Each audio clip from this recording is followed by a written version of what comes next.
प्यारे साथियों नमस्कार। कैसे हैं आप सभी? आशा करता हूं आप सभी लोग बहुत अच्छे होंगे, शानदार, स्वस्थ, जबरदस्त होंगे और पढ़ाई बहुत अच्छी चल रही होगी आप लोगों की। मैं आपका भाई संदीप बस आपसे ये पूछना चाहूंगा कि एक बार ये बता दो, आवाज वगैरह सब कुछ ओके है? और एक बहुत ही प्यारा सा, बहुत ही इंपॉर्टेंट सा, महत्वपूर्ण सा टॉपिक आज आपके सामने है।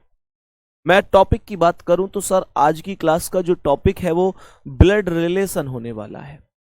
और मेरे प्यारे दोस्तों, ब्लड रिलेशन वाकई में बहुत ज्यादा इंपॉर्टेंट टॉपिक है एसएससी के लिहाज से। हालांकि कई बार ऐसा हो जाता है कि यहां से क्वेश्चन पूछा भी नहीं जाता है कुछ शिफ्ट में, लेकिन जब पूछा जाता है तो फिर 1 से 2 क्वेश्चन तक भी पूछ लिया जाता है। हालांकि हमारी फिलहाल एक चीज कोशिश ये है कि पूछा जाए तो हम गलत ना करें, पूछा जाए तो वो हमको आना चाहिए। दुनिया को आए ना आए पर हमको आना चाहिए। गुड मॉर्निंग सभी प्यारे साथियों के लिए। और प्यारे दोस्त, बहुत ही शानदार तरीके से मैं आज के इस सेशन को रखने वाला हूं। जितने लोगों की समझ में आज तक ब्लड रिलेशन नहीं आया, मैं आपसे वादा करता हूं मैं अपनी पूरी जान लगा दूंगा आपको समझाने के लिए, एक एक स्टेप को समझाने के लिए।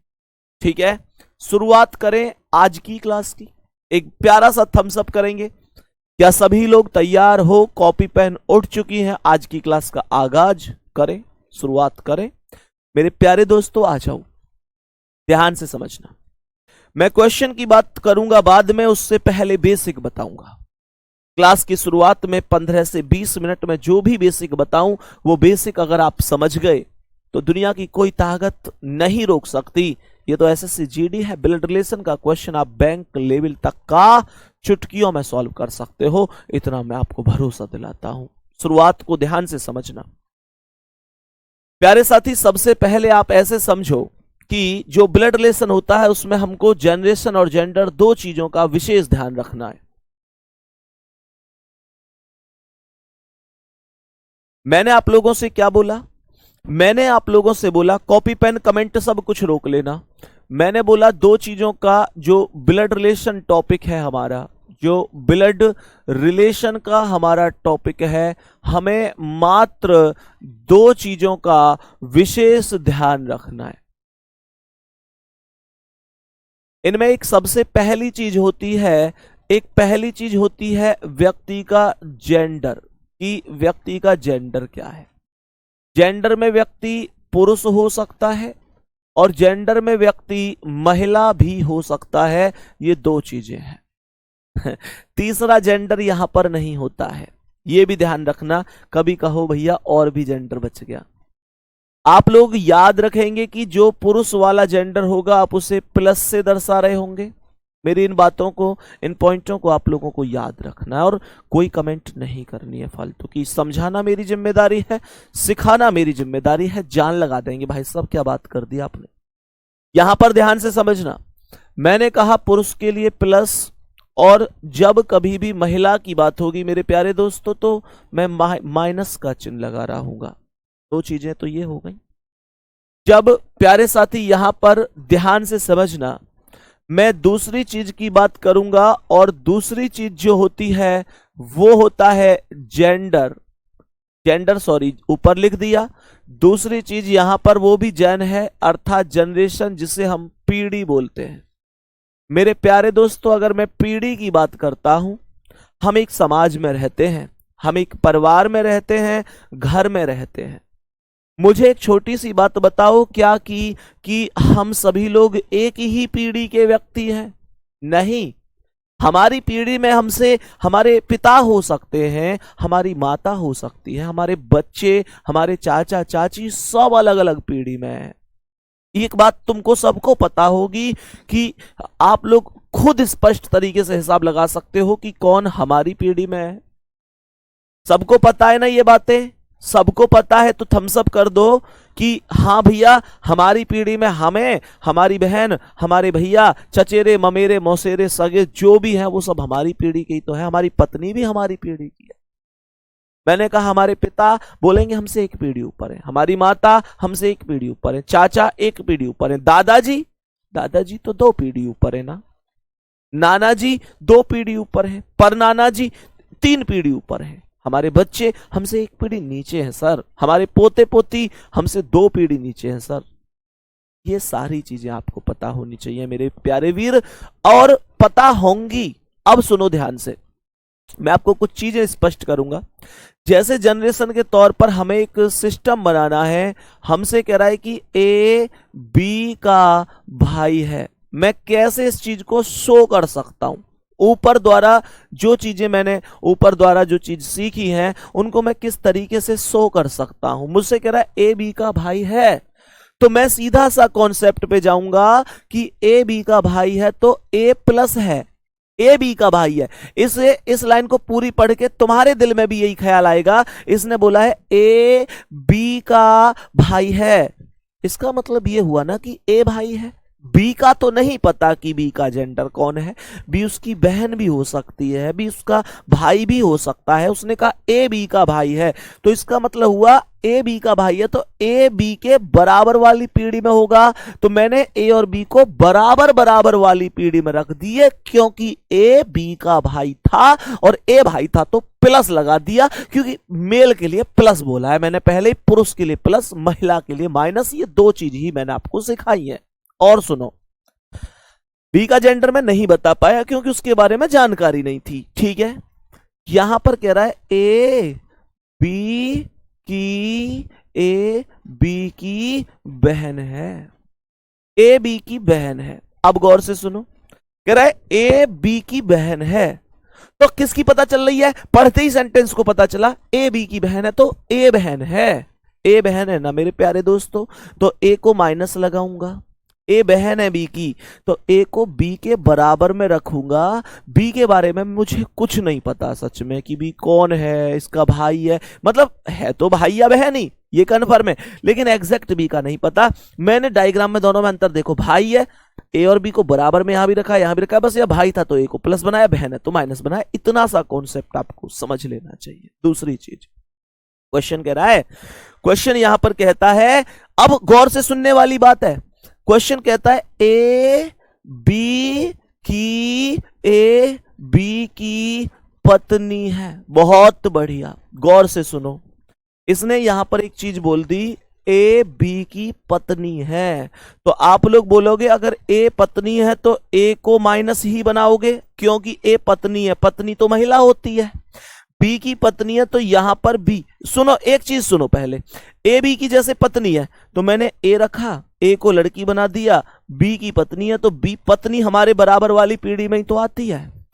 अब मुझे एक चीज बताओ, इस वाले स्टेप को देखो और इस वाले स्टेप को देखो, ये दोनों तो एक जैसे ही दिख रहे हैं सर, जबकि ऊपर वाली बहन है नीचे वाली पत्नी है, ये दोनों तो एक जैसे दिख रहे हैं ए और बी। तो मैं किस तरीके से डिसाइड करूंगा कि कौन बहन को प्रदर्शित करता है, कौन पत्नी को प्रदर्शित करता है?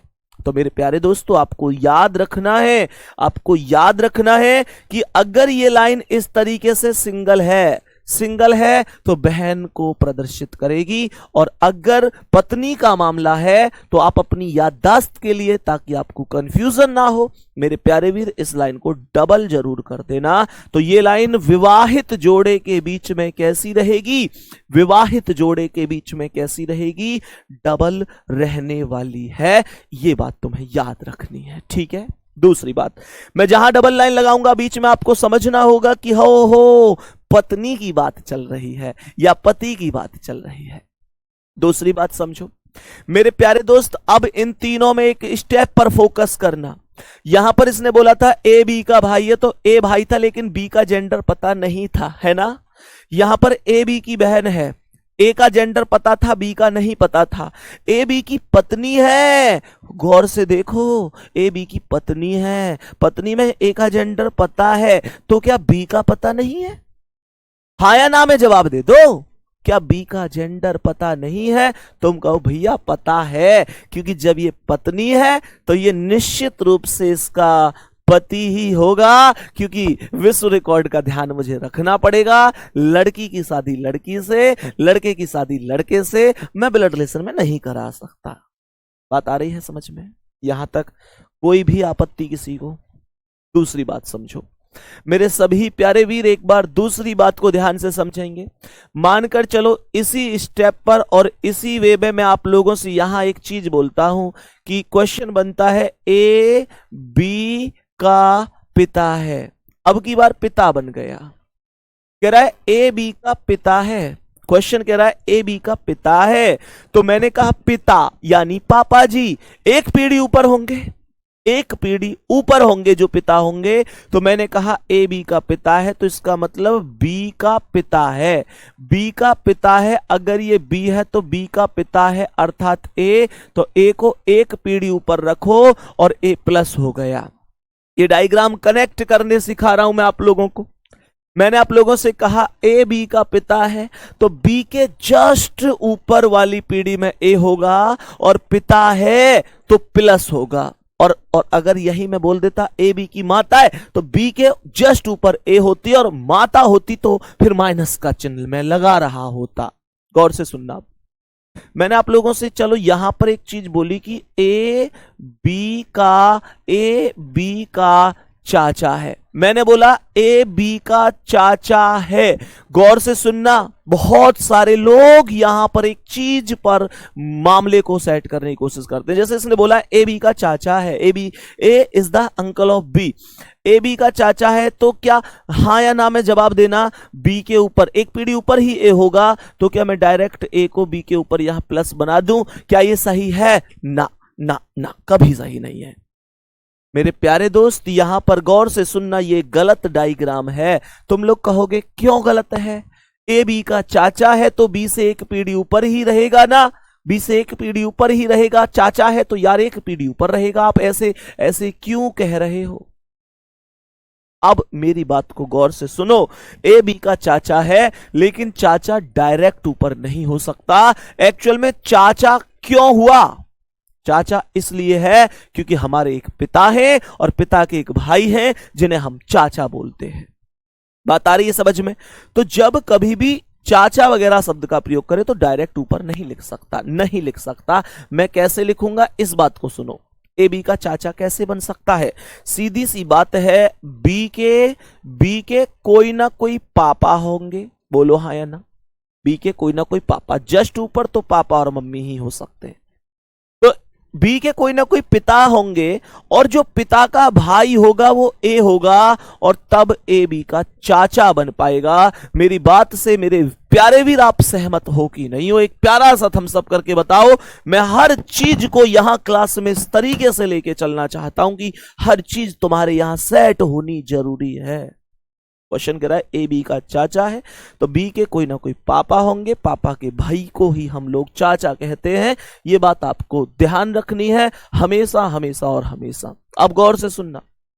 मानकर चलो मैं इससे भी अगले नेक्स्ट कॉन्सेप्ट पर पहुंचता हूं और आपसे कहता हूं ए बी का दादा है। क्वेश्चन कह रहा है ए बी का दादा है। प्यारे साथी, अगर ए बी का दादा है तो ए बी का दादा कैसे बनेगा? दादा दादा यानी कि पापा के भी पापा, पापा के भी पापा। इसका मतलब हुआ कि बी के ऊपर कोई ना कोई बी के पापा होंगे और बी के पापा भी होंगे ए, और ए बी के दादा बन जाएंगे। अर्थात इस प्रकार से पापा के पापा को दादा कहते हैं। इसका मतलब हुआ कि बी के पापा ए होंगे जिन्हें मैं दादा शब्द से प्रयोग कर रहा हूंगा। ठीक है, अब गौर से सुनो। यहां पर मैंने आप लोगों से एक चीज और बोली मेरे प्यारे दोस्तों। मैंने कहा कि ए बी की माता है। मैंने कहा ए बी की माता है, ए बी की माता है। तो ए बी की माता है कैसे बोल दूं? मैं सीधी सी बोलूंगा कि ए बी की माता है तो बी के जस्ट ऊपर जो माइनस होगा वो ए बी की माता ही तो होंगी, ए बी की माता ही तो होंगी। मेरे प्यारे दोस्तों, मैं क्वेश्चन में यहां पर कहना चाहूंगा ए बी का मामा है, ए बी का मामा है। कैसे बनाऊंगा मामा? मामा कैसे बनाऊंगा? मैं सीधी सी बात बोलूंगा, अगर ए बी का मामा है तो मामा कैसे बनेगा? बी के जो मम्मी होंगी, मम्मी कौन? मम्मी के भैया को ही तो हम लोग मामा कहते हैं, तो ये बी की मम्मी हो गई। इसने कहा ए बी का मामा है, मैंने कहा बी के ये माता हो गई, और माता के भाई को हम लोग मामा कहते हैं, तो ए बी का मामा होगा बी की मम्मी का भाई, अर्थात मम्मी के भाई को हम मामा कहते हैं। बात आ रही है समझ में? बहुत बढ़िया, सभी बातें समझ में आ रही है यहां तक? कोई दिक्कत है यहां तक? यहां तक उम्मीद करता हूं हर चीज तुम्हें समझ में आई होगी। मेरे प्यारे दोस्तों, अगर आपसे कहता है ए बी के नाना है, ए बी के नाना है, ए बी के नाना है, तो नाना कैसे? बी की एक माता होंगी और माता के पिता ए होंगे, तभी तो कहूंगा ए बी के नाना है। तो रिलेशन चलते हैं दो प्रकार से, रिलेशन चलते हैं दो प्रकार से। एक रिलेशन होता है माता की ओर से, याद रखना, माता की ओर से जो रिलेशन होता है उसमें माता की ओर से जो रिलेशन होता है उसमें नाना, नानी, मामा, मौसी बनते हैं। और माता की ओर से चलने वाले रिलेशन को हम मैटरनल रिलेशन बोलते हैं। प्यारे दोस्तों, एक रिलेशन पिता की ओर से चलता है, पिता की ओर से एक रिलेशन चलता है जिसे हम पैटर्नल रिलेशन बोलते हैं, जो हमें चाचा, बुआ, दादा, दादी तक लेके जाता है। और प्यारे दोस्तों, इसी बीच आ जाती है और भी एक रिश्तेदारी जिसे हम लोग कहते हैं ए बी का दामाद है। इसे कैसे बनाओगे यार? इसे कैसे बनाओगे कि ए बी का दामाद है? ये डायग्राम आप कैसे बना पाओगे? एक बार माइंड पे विचार करो। और कुछ लोग सोच रहे होंगे भैया इतना इन्हें क्यों डिटेल में बता रहे हो? इसलिए बता रहा हूं क्योंकि जब क्वेश्चन आए तो तुम ये बात गर्व के साथ कह सको, संदीप भैया किसी क्वेश्चन में दम नहीं है जो तुम्हारे शेर को रोक सके, तुम हर क्वेश्चन का जवाब दे पाओ। क्वेश्चन कह रहा है ए बी का दामाद है। दामाद कौन हो रहा है? दामाद हो रहा लड़की का पति। लड़की के पति को दामाद कहते हैं, हाँ या ना?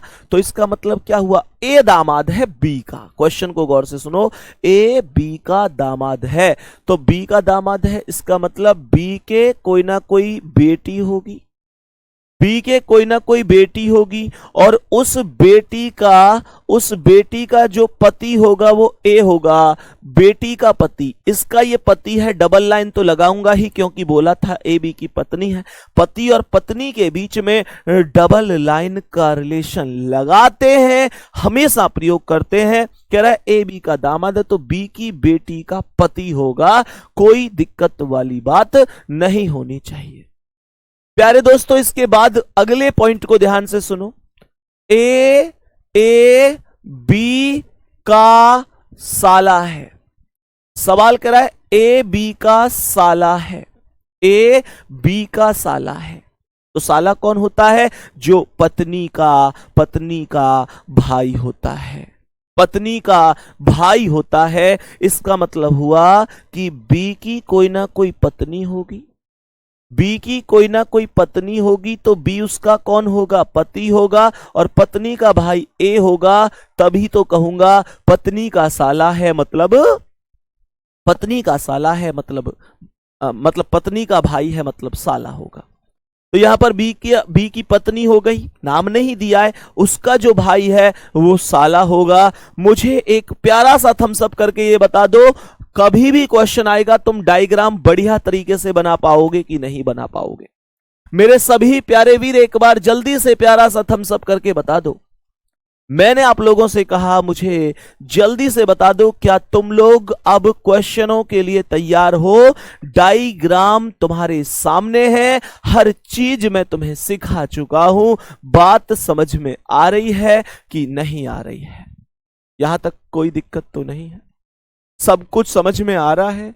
मैं एक एक करके एक एक क्वेश्चन को बहुत प्यार से बहुत डिटेल में समझाऊंगा, और आप विश्वास करो ब्लड रिलेशन की एक क्लास आज लूंगा, एक कल लूंगा, एक परसों लूंगा, 3 दिन में इस ब्लड रिलेशन को तुम्हारे यहां छाप के जाऊंगा। जो लोग यूं कहते हैं भैया मेरी समझ में आज तक नहीं आया, बहुत स्थान पर पढ़ा समझ में नहीं आया, मैं कहता हूं 3 दिन बाद ब्लड रिलेशन का मैं तुमसे रिपोर्ट कार्ड मांगूंगा, कितना समझ में आया। तुम में से अगर एक भी बच्चा यूं कह दे मेरी समझ में नहीं आया लेकिन मैंने तीनों क्लास करी, शर्त यह है तीनों क्लास करनी होंगी, तो फिर मैं खुद को दोषी मान लूंगा।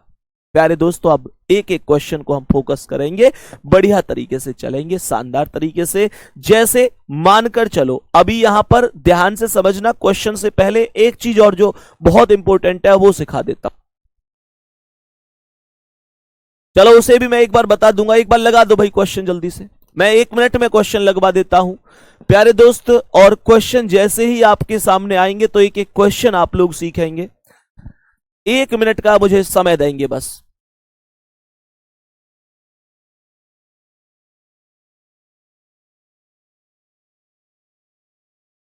अब कुछ लोग कहेंगे यार ताऊ तो आया ही नहीं भैया। देखो ताऊ शब्द का प्रयोग चाचा के लिए हो जाता है, ऑब्लिक करके हालांकि ताऊ लिख देता है, वो एक अलग बात है। बाकी बची हुई सब चीज मैं आप लोगों को सिखाने जा रहा हूं, गौर से सुनना। जैसा मान के चलो ये क्वेश्चन है, ध्यान से देखियो। इस क्वेश्चन है, जैसे एक क्वेश्चन है तुम्हारे सामने बोर्ड पे है, कोई दिक्कत नहीं है, हमें ये क्वेश्चन करना है, तो कैसे करेंगे सुनो। क्वेश्चन है सीधा सीधा सा, कैसे करेंगे। कह रहा है कि RN का भाई है। क्वेश्चन है, पहली बात तो यह है कभी भी पूरा पढ़ने की आवश्यकता नहीं है, कभी पूरा ना पढ़े करें, केवल और केवल एक एक स्टेप पढ़े करो और उसके बाद करने की कोशिश किया करो। सवाल कह रहा है RN का भाई है, तो मुझे एक बात बताओ, RN का भाई है तो R प्लस है, N का भाई है तो ऐसे ही तो होगा, कोई दिक्कत है तुम्हें यहां तक। RN का भाई है, ये चीज ही तो मैं तुम्हें सिखा के आया हूं पीछे। N का जेंडर अभी मुझे पता है नहीं। आगे कह रहा है कि RK का इकलौता पुत्र है, RK का इकलौता पुत्र है, तो इसका मतलब ये जो R है ये पुत्र है K का, तो K कहां आएगा मेरे भाई, K इससे एक पीढ़ी ऊपर आएगा, K इसकी मम्मी भी हो सके और इसके पापा भी हो सके, हाँ या ना। मुझे ये बताओ, K से ऊपर ही तो आएगा, K इसकी मम्मी भी हो सके इसके पापा भी हो सके। लेकिन सुनो सवाल कर रहा है RK का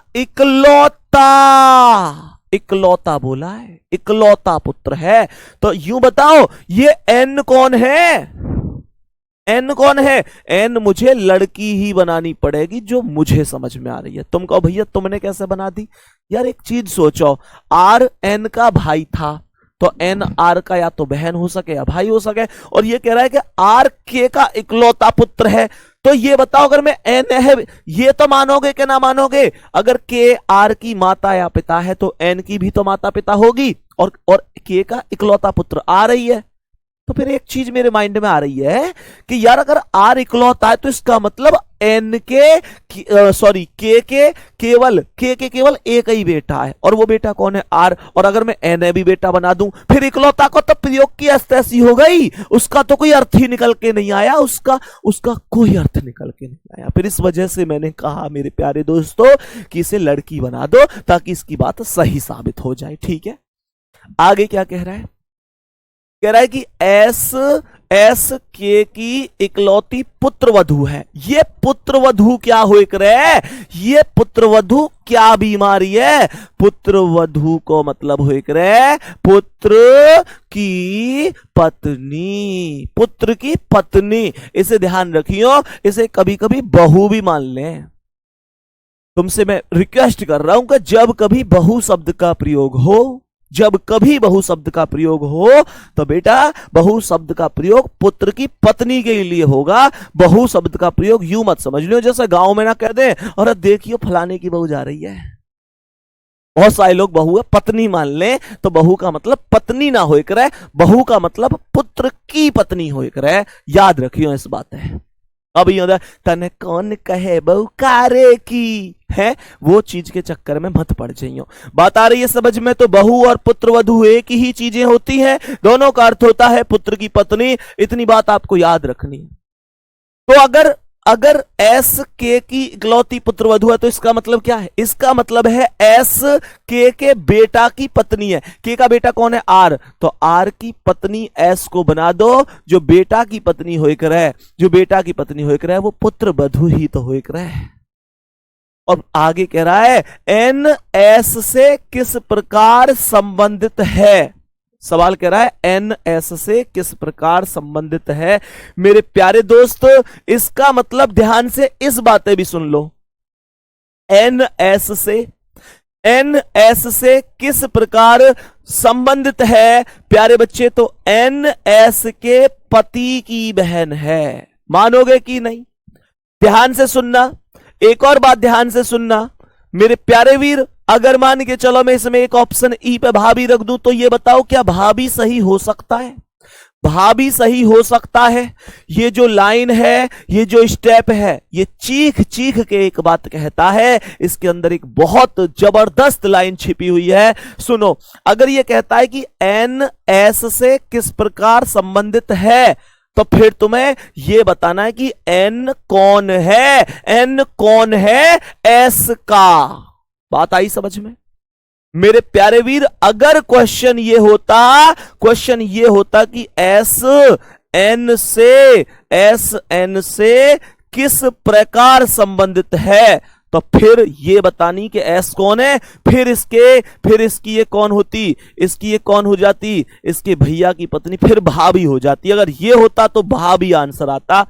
ये बहुत सारे बच्चे इसमें गलती करते हैं, समझ नहीं पाते हैं, त्रुटि में फंस जाते हैं। मेरे प्यारे वीरों, मैं तुम्हें समझाना चाहूंगा, जो पहले वाला होए करे वही के लिए बताए करें कि वो कौन है, दूसरे वाले का बात हमेशा याद रहेगी कि ना। क्वेश्चन को ध्यान से समझ लो। अभी फिलहाल जो क्वेश्चन था वो ये था कि एन एस से किस प्रकार संबंधित है, अर्थात ये एन एस का कौन है? तो इसके पति की बहनी तो है, पति की बहन है। अगर ननद भी लिख देता तो गलत नहीं था। क्वेश्चन तुम्हें यहां तक पहुंच चुका है कि नहीं? मेरे प्यारे शेरों, मेरे प्यारे वीरों, मेरे प्यारे गुड्डा गुड़िया, मुझे बताओ तुम्हें हर चीज समझ में आ गई कि नहीं आ गई? जल्दी बोलो, जल्दी से बोल दो तुम्हें हर चीज समझ में आ गई। फिर मैं नए क्वेश्चन पर चलूंगा और मैं पूरी उम्मीद करूंगा कि तुम उसका आंसर दोगे। बहुत बढ़िया तरीके से समझ गए हो तो जल्दी से एक बार बता दो, समझ में आ चुकी है चीजें? बहुत ही सुंदर, बहुत ही सुंदर, शानदार, जबरदस्त, जिंदाबाद मेरे प्यारे दोस्त। नेक्स्ट क्वेश्चन पे चलें। आज की क्लास का अगला क्वेश्चन आपके समक्ष ये रहा और बहु शब्द का प्रयोग हो चुका है। बहु शब्द का प्रयोग हो चुका है। गौर से समझना, क्वेश्चन घुमाने की कोशिश कर रहा है। क्वेश्चन घुमाने की कोशिश कर रहा है। एक बार हमें घूमना नहीं है और यह क्वेश्चन तुम्हें नहीं करना। मैं तुमसे कह रहा था कि मैं चाहूंगा ये तुम्हें करना है, लेकिन अब मैं क्वेश्चन देखकर चाहूंगा कि ये मुझे सिखाना है। प्लीज रिक्वेस्ट कर रहा हूं, तुम मत करना इसे। मैं खुद से समझाने की कोशिश करूंगा, मैं खुद से समझाऊंगा। सवाल को ध्यान से समझ लेते हैं। सवाल कहता है कि एम की पत्नी, ऐसा मत पढ़ लियो कि एम की पत्नी एन, एम की पत्नी एन ना है। क्वेश्चन की लैंग्वेज है, जो पढ़ लेगा वो ही खेल जाएगा। क्वेश्चन की लैंग्वेज कह रही है एम की पत्नी एन की बहू है। इसका मतलब जो एम की पत्नी है, होएगी कोई ना कोई, वो एन की बहू है। क्वेश्चन कह रहा है एम्स पत्नी, M's wife is N's daughter in law. M की पत्नी एन की बहू है। इसका मतलब क्या है? इसका मतलब हुआ कि जो एम की पत्नी है, अर्थात एम से जिसकी शादी हुई है, डबल लाइन का रिलेशन होता है शादी के लिए, तो एम की पत्नी ये हुई कि नहीं हुई जिसे मैंने माइनस लगाया, हालांकि एम इसका पति हो गया। बात आ रही है समझ में? पहला स्टेप, पहली लाइन है, ध्यान से समझ लियो। ये कह रहा है कि एम की पत्नी एन की बहू है। इसका मतलब ये जो लड़की है, जो एम की पत्नी है, ये बहू है किसकी? एन की। तो एन कौन है? सीधी सी बात है, एन या तो एम का मां हो सकती है या पिता हो सकता है, क्योंकि एन के बेटा एम होगा और एम की पत्नी ये होगी, तभी तो बेटा की पत्नी बहू बनेगी। पहला पॉइंट सबको समझ में आ गया है?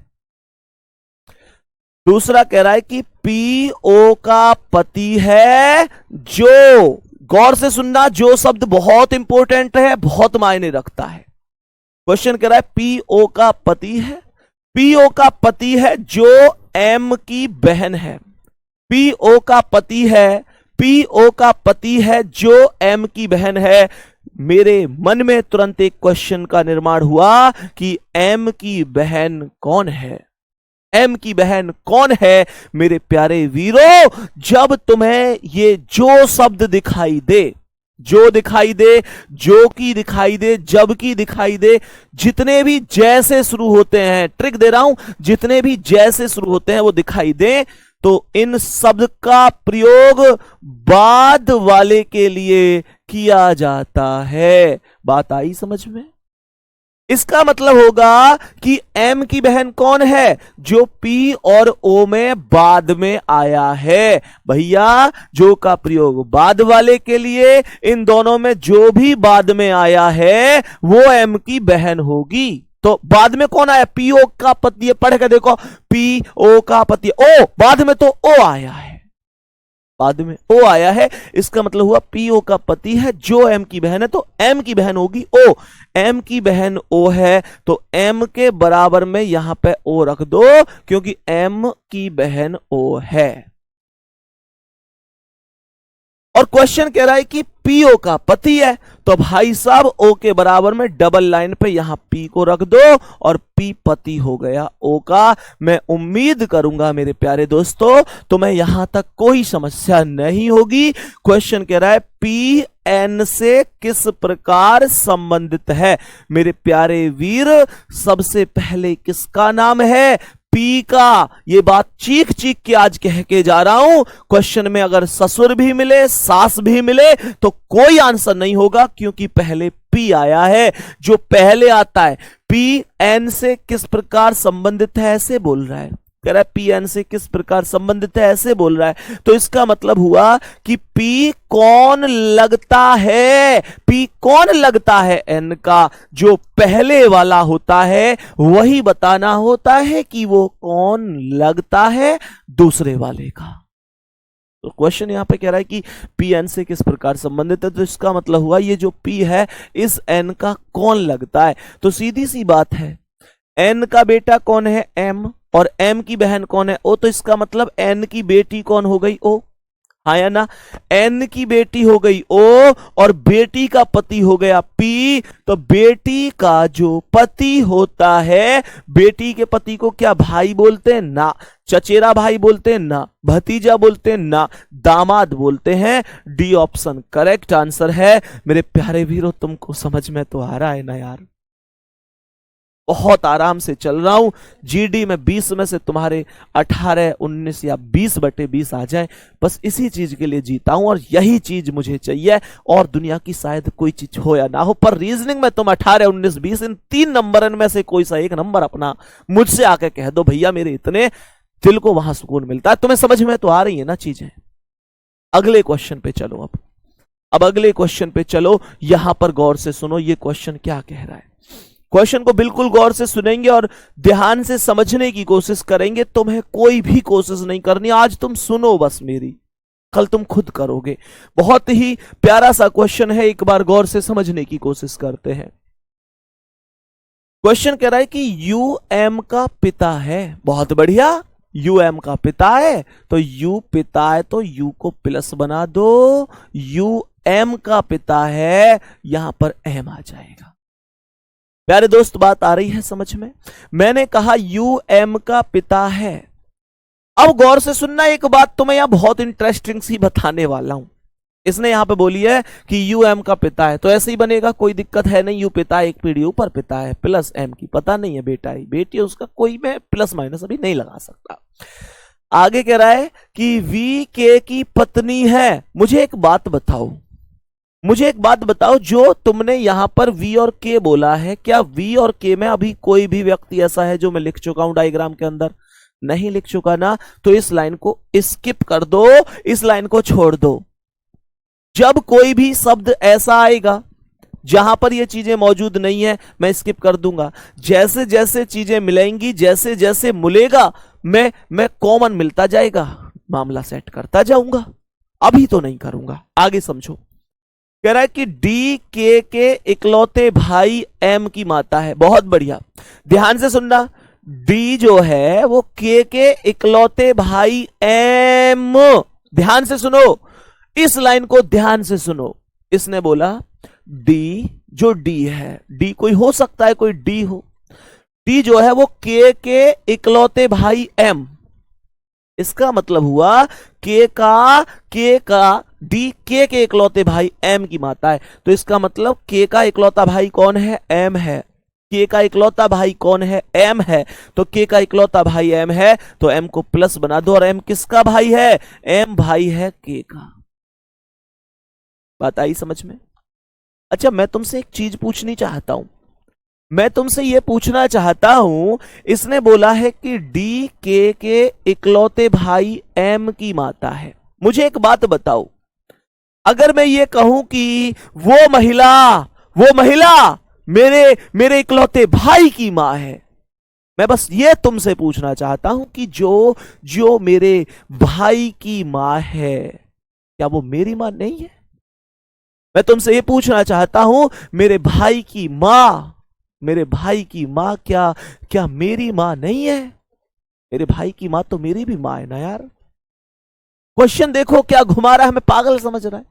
क्वेश्चन कर रहा है डी, जो डी है वो के इकलौते भाई एम की माता है। अरे के इकलौते भाई अगर वो एम की माता होगी तो मुझे एक बात बताओ, के इकलौते भाई एम की माता है तो फिर के की भी तो माता है। दूसरी बात, अगर डी के इकलौते भाई एम की माता है तो मुझे बताओ एम के पिता का क्या नाम है? माता तो सीधी सी बात है, जो पिता है उनकी पत्नी ही होंगी। तो मुझे ये बताओ, डी जो है वो के इकलौते भाई एम की माता है, तो एम के पिता का नाम क्या है? यू। और एम के पिता का नाम यू है, तो डी के इकलौते भाई एम की माता है, तो इसका मतलब सीधी बात समझो, एम की माता डी है। तो एम की माता डी है, तो सीधी बात है डी की शादी यू से कर दो, डी की शादी यू से कर दो, डी महिला बना दो। तो एम के पिता यू पहले से थे ही, उनकी पत्नी डी बना दी, तो डी एम की अपने आप ही माता हो गई, कोई दिक्कत नहीं है। क्वेश्चन आगे हमसे कह रहा है कि V जो है वो K की पत्नी है। इस स्टेप को हम छोड़ के आए थे, अब ये मिल चुका है। V K की पत्नी है तो K के बराबर में V रख दो, और V पत्नी है तो माइनस, और V पत्नी है तो K प्लस हो जाएगा। V K की पत्नी है। प्यारे दोस्त, क्वेश्चन यहां पर कहता है कि U D से, क्वेश्चन कहता है U D से किस प्रकार संबंधित है? यू डी से किस प्रकार संबंधित है? तो भाई साहब, डी और यू तो पति पत्नी है, और पहले किसका प्रयोग हुआ है? यू का प्रयोग हुआ है। मैंने बार बार कह रहा हूं, पहले वाला बताओ कौन है दूसरे वाले का। तो ये कह रहा है यू डी से किस प्रकार संबंधित है, तो यू डी से किस प्रकार संबंधित है? यू पति है ना यार, यू पति है ना डी का, तो आंसर हो जाएगा पति। ऑप्शन नंबर डी पर लिखा हुआ है। बात आ गई समझ में? बहुत बढ़िया। यहां तक मेरे सभी प्यारे वीरों को बात समझ में आ चुकी है, और मैं नेक्स्ट क्वेश्चन पर बढ़ चुका हूं। ध्यान से आ जाओ, ध्यान से आ जाओ एक बार इस क्वेश्चन को, और पढ़ने की कोशिश करो कि आखिर ये क्वेश्चन क्या कहना चाहता है। पढ़ो ध्यान से। सभी प्यारे साथी एक बार गौर से पढ़ने की कोशिश करेंगे इस क्वेश्चन को, थोड़ा सा घुमा कर बोलेगा तो भी उसका इलाज हम करके ही चलेंगे। मेरे प्यारे दोस्तों सुनो, क्वेश्चन कह रहा है कि ए सी का भाई है। क्वेश्चन कह रहा है ए सी का भाई है। ध्यान से सुनना, अगर ए भाई है सी का, तो ए को प्लस बनाना पड़ेगा। बात आई समझ में? क्वेश्चन ने खुद एक चीज बोली है कि ए सी का भाई है, तो अगर ए सी का भाई है तो ए प्लस रहेगा, सी का भाई है तो सी को यहां इसके बराबर में लिखूंगा। बात आ गई समझ में? क्वेश्चन यहां पर कह रहा है कि बी डी की इकलौती बहन है जो सी का मामा है। ध्यान से सुनना आपने, इसने बोला है कि जो सी का मामा है, मैंने आपसे पहले भी बताया था, जब कभी भी जो शब्द का प्रयोग होगा वो प्रयोग हमेशा बाद वाले के लिए होता है। तो इसका मतलब हुआ जो सी का मामा है, तो सी का मामा कौन है? यहां पर बी और डी में बाद में कौन आया है? बाद में डी आया है। तो इसका मतलब हुआ सी का मामा डी हो जाएगा। और सी का मामा डी कैसे होगा? मामा किसे कहते हैं? मामा कहते हैं मम्मी के भैया को। तो सीधी सी बात है, इसका मतलब हुआ सी की कोई ना कोई मम्मी है, सी की कोई ना कोई मम्मी है, और मम्मी के जो भाई हैं उनका नाम डी है। तभी तो मैं कह सकता हूं कि डी सी का मामा होगा। क्यों? बी डी की इकलौती बहन है, जो सी का मामा, इसका मतलब जो का प्रयोग बाद वाले के लिए, बाद में डी आया है तो सी का मामा डी ही तो होगा। तो सी की मम्मी के भाई को ही तो जब मैं डी लिखूंगा तभी तो मामा बोल पाऊंगा। क्वेश्चन को अब गौर से सुनो। क्वेश्चन ने यहां पर एक बात बोली थी कि बी डी की इकलौती बहन है। इसका मतलब यह हुआ डी के केवल एक ही बहन है। तो क्या मैं एक चीज ना कह दूं? मैं एक चीज ना कह दूं, अगर बी डी की इकलौती बहन है तो डी के केवल एक बहन है, तो वो बहन ये होगी कि नहीं होगी? ये एक बार थम्स अप करो, हाँ या ना। ये बात तुम्हें समझ में आ रही है कि हाँ भैया यही होगी? जल्दी से बताओ, यही होगी कि नहीं होगी? जल्दी से मुझे बताओ। इसने बोला है कि बी डी की इकलौती बहन है, तो यही तो होगी, यही तो बहन है। एक और बना दूंगा तो फिर तो दो बहन हो जाएंगी। तो इसका मतलब हुआ मेरे प्यारे दोस्त कि बी डी की इकलौती बहन है, तो ये जो माइनस है ये बी होगी, अर्थात सी की माता का नाम बी है। क्वेश्चन आगे कहता है कि यदि ई सी का पिता है। क्वेश्चन कह रहा है ई जो है वो सी का पिता है। क्वेश्चन कह रहा है ई जो है वो सी का पिता है। तो पिता कौन होता है? पिता होता है मम्मी के पति। पिता होते हैं मम्मी के पति। तो ये कह रहा है कि ई सी का पिता है, तो इसका मतलब बी के पति का नाम क्या हो जाएगा? ई हो जाएगा। तभी तो कह सकता हूं कि ई सी का पिता है, क्योंकि ये माता है, माता का पति पिता हो जाएगा। क्वेश्चन यहां पर कहता है कि ए बी से किस प्रकार संबंधित है। इसका मतलब हुआ ये जो ए है ये कौन लगता है? ए कौन लगता है बी का? तो मुझे एक बात बताओ, बी का कौन लगता है? बी का बेटा या बेटी कौन है? सी, और उसका भाई है ए। तो सीधी सी बात समझो ना यार, सीधी सी बात समझो ना कि इसका ए भी तो बेटा ही होगा। तो आंसर पुत्र हो जाएगा। डी ऑप्शन करेक्ट आंसर होगा। मैं उम्मीद करूंगा मेरे प्यारे दोस्तों तुम्हें बात समझ में आ रही होगी। ठीक है, चलो बहुत बढ़िया, बहुत ही शानदार, जबरदस्त। ठीक है, नेक्स्ट क्वेश्चन पे चल रहा हूं अब मैं। आज की क्लास के अगले क्वेश्चन पर एक बार गौर से इस क्वेश्चन को हम लोग चेक कर रहे होंगे। ध्यान से समझना, ध्यान से समझने की कोशिश करना। क्वेश्चन ने क्या कहा है, ओवरऑल क्या कहना चाहता है। 1.5 लाइन का क्वेश्चन है, पर ऐसा ना हो कि 1.5 लाइन में ही उलझा कर रखा गया हो। ध्यान से समझेंगे मेरे सभी प्यारे साथी, एक बार गौर से समझने की कोशिश करेंगे कि आखिर क्या है ये क्वेश्चन, कैसे देना है आंसर। यहां पर आओ, सवाल यहां पर कहता है कि यू की पुत्री एक्स। बहुत बढ़िया, मैं क्वेश्चन को खेल के चलूंगा, मैं स्टेप टू स्टेप पढ़ूंगा, पूरा पढ़ने की आवश्यकता नहीं है। क्वेश्चन कह रहा है यू की पुत्री एक्स, अर्थात अगर ये यू है तो यू की पुत्री का नाम एक्स होगा। एक्स पुत्री है तो माइनस हो जाएगी। भाई यू की पुत्री एक्स है तो एक्स को यू से नीचे रखूंगा, और पुत्री है तो माइनस बनाकर चलूंगा। बात आ रही है समझ में? आगे क्वेश्चन कह रहा है यू की पुत्री एक्स, अर्थात ये जो एक्स है, यू की पुत्री एक्स वी की बहू है। बहुत बढ़िया, इसका मतलब यह चीज निकल के आई कि यू की पुत्री एक्स, जो यू की पुत्री एक्स है वो वी की बहू है। अब एक चीज सोचो, इस x को तुम v की बहू कैसे बना सकते हो? तो सबसे पहले एक चीज तो तुम्हें माननी पड़ेगी कि अगर ये x v की बहू है तो इसका मतलब x की शादी तो हो चुकी है। बिना शादी के कोई लड़की बहू कैसे बन सकती है? कैसे? सीधी सी बात हुई कि x शादीशुदा है। x शादीशुदा है तो x के कोई ना कोई पति भी होगा। मानोगे इस बात को कि नहीं?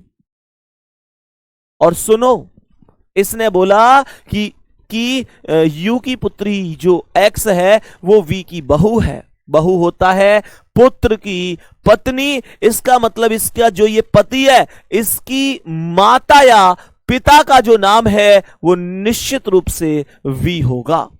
बात आई समझ में? अब आराम से आप इस लाइन को समझ सकते हो, आराम से गौर से सुनने की कोशिश कर सकते हो। क्वेश्चन कह रहा है यू की पुत्री x अर्थात यू की बेटी x ये हो गई, v की बहू है तो v के बेटा की पत्नी है, तभी तो बेटा की पत्नी को बहू बोलूंगा। मैं उम्मीद करता हूं ये बात समझ में आई होगी। मैं उन बच्चों से उन गुड्डा गुड़िया से ये चीज कहना चाहूंगा भाई कि बहू का मतलब पत्नी नहीं होता, बहू का मतलब होता है पुत्र की पत्नी। सही है। क्वेश्चन ये आगे कह रहा है कि डब्ल्यू वी की पुत्री का पुत्र है। डब्ल्यू जो है वो वी की पुत्री का पुत्र है, तो वी की पुत्री कौन है? सीधी बात है, ये तो वी का पुत्र है तो इसकी जो बहन होगी वो उसकी पुत्री होगी। तो बेटा की बहन ही तो बेटी होती है। सवाल कर रहा है डब्ल्यू वी की पुत्री का पुत्र है तो वी की पुत्री ये हो गई। वी की पुत्री एक्स मत मान लियो, एक्स तो बहू है, एक्स तो बहू है और पुत्री होती है बेटी। क्वेश्चन कह रहा है डब्ल्यू वी की पुत्री का पुत्र है तो वी की पुत्री ये हो गई और इसका पुत्र हो गया डब्ल्यू। तभी तो मैं कह सकता हूं कि डब्ल्यू वी की पुत्री ये का पुत्र है, पुत्री का पुत्र है। क्वेश्चन यहां पर कह रहा है डब्ल्यू एक्स से किस प्रकार संबंधित है? W x से किस प्रकार संबंधित है, अर्थात ये जो W है इस x का कौन लगता है? तो प्यारे दोस्तों एक बात बताओ, मुझे ये बताओ x के पति का कौन है? ये तो पति की बहन का बेटा है तो पति का कौन हुआ? भांजा या भतीजा। तो फिर x के पति का भांजा है तो सीधी सी बात है इसका भी तो भांजा ही होगा। हम लोग अपनी भाषा में भांजा कहते हैं। ऑप्शन में भांजा तो नहीं दिया पर भतीजा भी मैं लगा के चलूंगा। इसका कारण क्या है सर? वास्तव में तो भांजा होता है बेटा। एक्चुअल में बहन के बच्चे को, बहन के लड़के को हम क्या कहते हैं? हम बोलते हैं, क्या बोलते हैं? हम बोलते हैं कि हमारा भांजा है। लेकिन ब्लड रिलेशन में भांजा शब्द का अगर प्रयोग नहीं होता है और भतीजे शब्द का प्रयोग मिल जाता है तो भतीजा भी मान्य है। भतीजा और भांजा एक ही मान्य क्यों होगा? क्योंकि दोनों को नेफ्यू कहा जाएगा इंग्लिश में। इसी प्रकार से अगर भांजी है, भतीजी है तो दोनों होंगे क्योंकि उनको नीस कहा जाता है। मेरे प्यारे दोस्तों इस चीज का आपको बहुत ध्यान रखना है। बात आ गई है समझ में? मेरे सभी प्यारे साथी एक बार जिनको सब कुछ समझ में आ रहा है वो प्लीज एक बार थम्स अप जरूर करके बताना भैया, हमें कोई आपत्ति नहीं है, सब समझ में आ रहा है। इस क्वेश्चन को एक बार गौर से सुनो।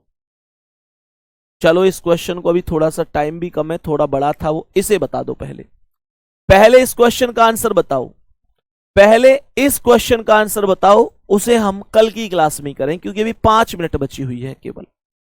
तो यहां पर क्वेश्चन क्या कह रहा है? कह रहा है कि यू एम का पिता है।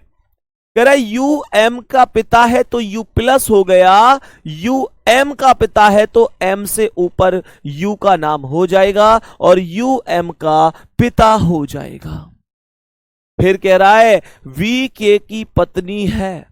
हम जानते हैं कि V और K में से अभी कोई भी कॉमन नहीं है तो मैं इस स्टेप को यहां पर मान्यता नहीं दूंगा। कह रहा है कि D K के एकमात्र भाई M की मां है। ध्यान से सुनो इस लाइन को, इस लाइन को ध्यान से सुनो, जो लाइन लास्ट में मैंने बोली है ध्यान से सुनना। क्वेश्चन कह रहा है D के एकमात्र भाई एम की मां है। सुनना ध्यान से, डी जो है वो के एकमात्र भाई, तो इसका मतलब हुआ डी के एकमात्र भाई एम की मां है, तो इसका मतलब हुआ एम की मां है डी के एकमात्र भाई, तो के का भाई कौन हो गया? एम। और एम की मां कौन है? डी के एकमात्र भाई एम की मां है, तो इसका मतलब ये इसके पिता है। पिता की पत्नी डी को बना दो तो पिता की पत्नी को मां कह देगी। सवाल यहां पर कह रहा है वी के की पत्नी है, तो वी के की पत्नी है तो यहां पर वी को पत्नी है तो माइनस बना दो, के प्लस हो गया। और यूडी से किस प्रकार संबंधित है? यूडी का पति होगा, डी ऑप्शन। शायद एक क्वेश्चन हमने पहले भी ऐसा किया हुआ है, एक क्वेश्चन मुझे लगता है शायद हमने पहले भी ऐसा किया था जिसका आंसर पति था। सेम क्वेश्चन ही दिखा है, शायद सेम क्वेश्चन है, ये सेम क्वेश्चन है, कोई बात नहीं है, लेकिन रिवीजन हो गया इसका, कोई ऐसी दिक्कत नहीं है। ठीक है प्यारे दोस्तों, आज ब्लड रिलेशन की पहली क्लास थी। पहली क्लास में मेरी कोशिश ये थी कि मैं बेसिक बताऊं और कुछ क्वेश्चन डिस्कस करवा दूं। मुझे बहुत अच्छी तरीके से पता है कि इस क्लास में ऐसे लोग पढ़ते हैं जिनके लिए नौकरी बहुत जरूरी है। सच कह रहा हूं, बहुत जरूरी है ये नौकरी, मुझे अच्छी तरीके से पता है। मैं बहुत अच्छी तरीके से इस बात को जानता हूं कि उनके बाद इस जीवन में अगर सिलेक्शन नहीं हुआ तो फिर पता नहीं कितनी परेशानियां आ जाएंगी। मुझे अच्छी तरीके से पता है इस बैच में ऐसे भी मेरे प्यारे वीर हैं जो बहुत मेहनत करते हैं, शायद दिन रात एक करते हैं। दुनिया नहीं समझ पाती कि वो कितनी मेहनत कर रहे हैं, लेकिन वो उतनी मेहनत कर रहे हैं। मेरे प्यारे वीर, इस बैच में ऐसे भी बच्चे होंगे जो किसी कारण से बहुत दिन से पढ़ाई छोड़कर बैठे हैं, किसी कारण से। भाई साहब, शौक नहीं होता, मजबूरियां होती हैं व्यक्ति के जीवन में, मैं जानता हूं। और अब उन्होंने दोबारा से किताबें उठाई हैं सिर्फ यही सोचकर, यही समझकर कि शायद अब मुझे सफलता मिल जाए। मैं जानता हूं इस बैच में ऐसे भी बच्चे होंगे जो पिछली वाली भर्ती में शायद 1 नंबर से, शायद 2 नंबर से, शायद पॉइंटों में बाहर हो गए होंगे। मैं जानता हूं इस बैच में ऐसे भी बच्चे होंगे जिनका सफल होना उनके पूरे परिवार के लिए बहुत ज्यादा जरूरी है। मैं जानता हूं इस बैच में ऐसे भी बच्चे होंगे जो पूरी दुनिया के समय परेशान है पूरी दुनिया से, और पूरी दुनिया उनके लिए कहती है ये नहीं कर सकता, और उन्हें जवाब देना है। मेरे दोस्तों, मेहनत करते रहो, ये दिन गुजर जाएंगे मेरे प्यारे वीर, ये दिन गुजर जाएंगे। बाकी जब कभी भी ग्रेटर नोएडा आओ घूमने के लिए तो जरूर मिलके जाना। ग्रेटर नोएडा में ही अपना ऑफिस है। पता क्या है भाई? Knowledge park 3। पता? हाँ, मैं बता देता हूं। एक बच्चा कह रहा है पता क्या है भैया? नॉलेज पार्क 3 में शारदा हॉस्पिटल के पास है। प्यारे बच्चे, किसी से भी पूछ लेना, रोजगार विद अंकित जाना है, एक बार जरूर मिलके जाना, ठीक है ना? ताकि आपको अगर कोई भी परेशानी है, प्यारे बच्चे, मेहनत करते रहो, लेकिन मेहनत तुम्हें ही करनी पड़ेगी, तुम्हें ही मेहनत करनी पड़ेगी, और फिर आप देखना ये दुनिया तुम्हें सलाम करेगी। मेरे प्यारे दोस्त, मेहनत करते रहो शानदार तरीके से। और फिर से एक बात कह के जा रहा हूं, ना दर्द ना तकलीफ तो क्या खाक मजा है जीने में, और अच्छे तूफान थम जाते हैं जब आग लगी हो सीने में। तो मेहनत करो, पूरा RWA परिवार तुम्हारे साथ है। शानदार तरीके से इस बार समय भी तुम्हारा है, जवाब भी तुम्हारे होंगे, और जो आज कहते हैं तू कर नहीं सकता, वो एक दिन कहेंगे हमें तुम पर पहले से भरोसा था। Love you all. जय हिंद, जय भारत। खुश रहो, शानदार रहो।